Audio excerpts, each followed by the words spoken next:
A graça e a paz a todos, em nome de Jesus Cristo. Hoje nós vamos ler uma passagem no Evangelho de Lucas, tá? No capítulo 15, versículo 11, sobre a palavra do filho pródigo.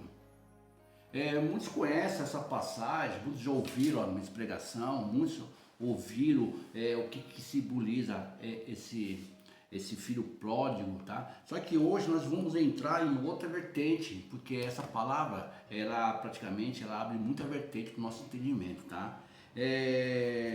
Vamos começar a passagem em Lucas 15, versículo 11, fala o seguinte, ó.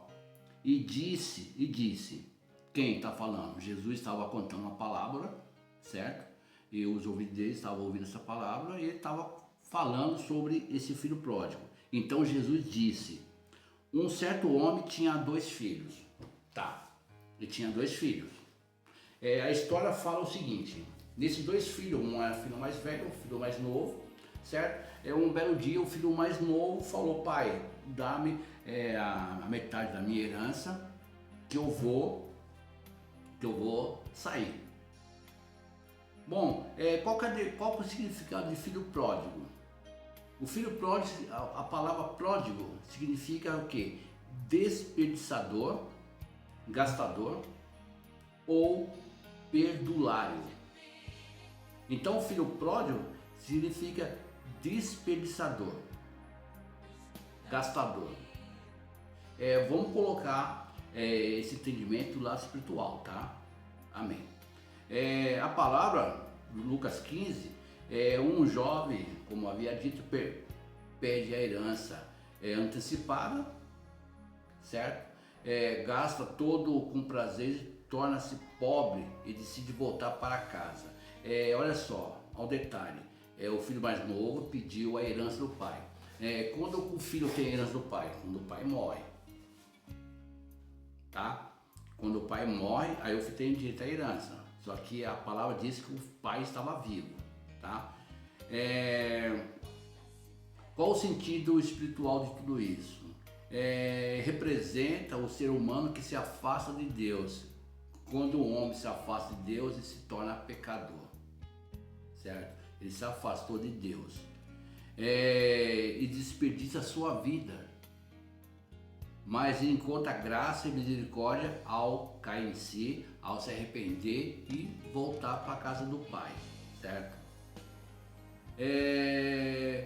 Essa parte foca na graça, foca no arrependimento, foca na visão do que Cristo fez naquela cruz, a graça.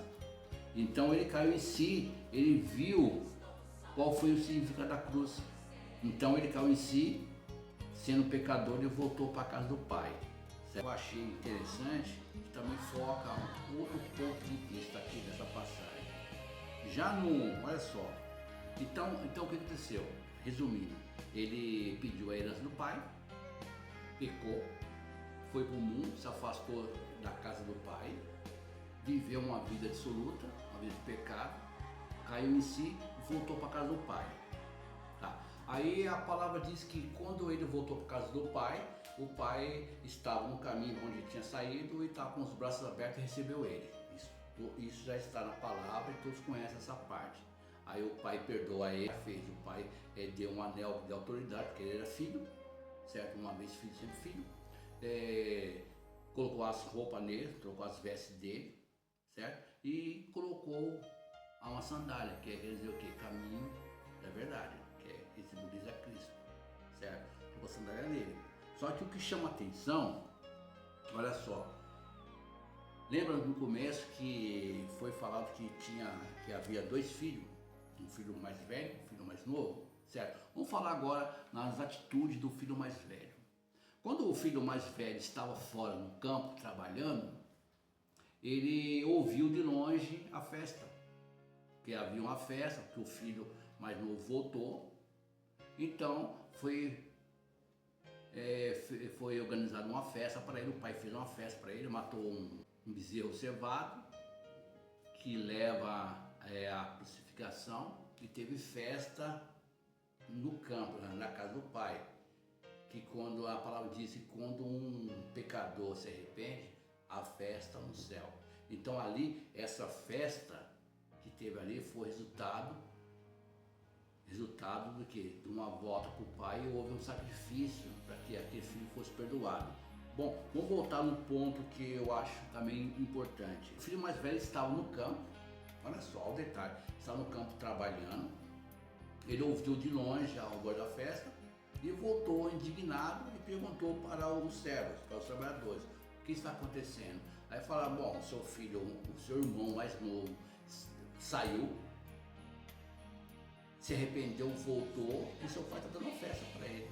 Olha só, no versículo 28, Evangelho de Lucas, capítulo 15, versículo 28, só para acompanhamento, para nosso entendimento, ele está falando da lei, justiça própria. Ele fala que ele falou o seguinte para o pai: eu trabalho há tantos anos na sua casa, e o Senhor, olha só, eu faço tudo certo, eu não peco, eu não erro, eu sigo os mandamentos, justiça própria. E o Senhor nunca me deu um cabrito para mim festejar com meus amigos.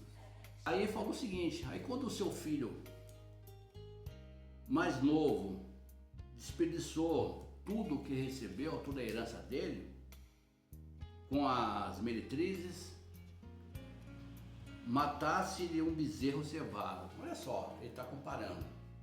Eu estou tanto tempo na sua casa, trabalhando, te servindo, o Senhor nunca me deu um cabrito para me festejar com meus amigos. Já o seu filho mais novo gastou todo o dinheiro, toda a herança com meretrizes, gastou toda a herança no mundo, e ele volta e o Senhor faz uma festa, o Senhor dá o Senhor mata um bezerro cevado para festejar. Não acho justo isso. Olha só, resumindo essa passagem, o que quer dizer esse filho mais velho? Esse filho mais velho, ele estava na casa do pai, só que tinha um detalhe. Esse filho mais velho, ele não via o pai como pai, ele via o pai como um patrão, ele se via como empregado. Por isso que ele falou: eu estou tanto tempo na sua casa trabalhando, o Senhor nunca me pagou, nunca me deu um cabrito. Olha só, já o filho mais novo, ele também, por que ele voltou para a casa do pai? Porque ele amava o pai? Não. Ele voltou simplesmente por saber, por necessidade. Então o filho mais novo, ele voltou por necessidade, porque sabia que na casa do pai tinha condições de ter uma vida boa, como ele tinha. Só que ele falou: poxa, eu não sou digno de ser tratado como filho, me trata como empregado, porque o meu irmão mais velho, ele se vê como empregado e ele tem direito também. Olha só, para você ver, uma casa onde tem um pai rico, pai bilionário, onde tem dois filhos, que os dois filhos não vê o pai como pai, vê o pai como patrão, e o outro vê o pai para suprir a sua necessidade. Assim é muitas pessoas hoje que vamos supor, muitas pessoas que estão na casa de Deus, que é filho, que tem direito de uma herança, só que não vê o pai como pai, vê o pai como patrão. E muitos estão hoje na casa do pai também, que é os mais novos, que não tem entendimento suficiente para ver o pai apenas o supridor da necessidade. Olha só como essa passagem, essa parábola do filho pródigo ilustra muito bem a nossa vida. Enquanto nós estivermos na casa do pai, vendo o pai como patrão, sempre nós estaremos mendigando o cabrito. Sempre nós estaremos brigando com o cabrito. Sempre nós estaremos lutando para ter direito ao cabrito. E o outro ponto toda vez que nós se comportamos como um filho mais novo, que não vê o pai como pai, mas vê o pai como um provedor da nossa necessidade, a gente vai para o mundo e vê o pai como um supridor. Eu vou lá no mundo, vou quebrar a cara, vou gastar tudo, certo? Porque eu sei que tem um pai que vai suprir a minha necessidade. Só que por isso eu nem quero que ele me trate como filho, eu quero que me trate como empregado. Será que na nossa vida nós vemos o nosso pai como pai ou como patrão? Para pensar nisso. Você já parou para pensar nisso? Como que você se refere a Deus? Como pai ou como patrão? Será que nós estamos deixando de lado a nossa herança e nós estamos brigando por migalhas? Nós estamos brigando por caprichos? Será que nós esquecemos de ver, de olhar pelos nossos olhos espirituais o que Deus tem para nós? Qual que é a nossa herança em Cristo Jesus? Será que nós estamos vivendo como herdeiro? Será que nós estamos vivendo como um filho amado, perdoado, abençoado? Ou será que nós estamos vivendo como um filho mais novo, que não tem entendimento, que não tem discernimento, que vê o pai como supridor, que simplesmente ele não levou em conta o coração, não levou em conta o pai, ele levou em conta o que o pai tinha. Foi para o mundo, foi para lá, se perdeu. Uma certeza, fala, poxa, se eu voltar, eu sei que eu vou ser bem recebido.